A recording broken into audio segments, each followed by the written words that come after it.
In order to move your GTA Online profile from PS4 to PS5, you need to go to the Rockstar Games Social Club website, which is socialclub.rockstargames.com. Log into your account and then link your PlayStation Network, which is PSN account. For that, you need to launch the GTA 5 on PS5, start the PS5 version of GTA 5. Then, after the initial trailer, a prompt will appear asking if you want to migrate your profile.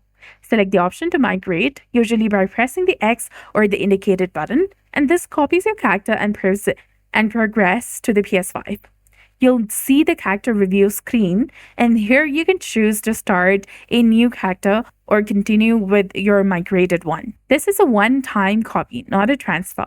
Your PS5 character is copied to the PS5 version, and you'll have separate continued profiles on each console. Your PS5 profile will not be deleted.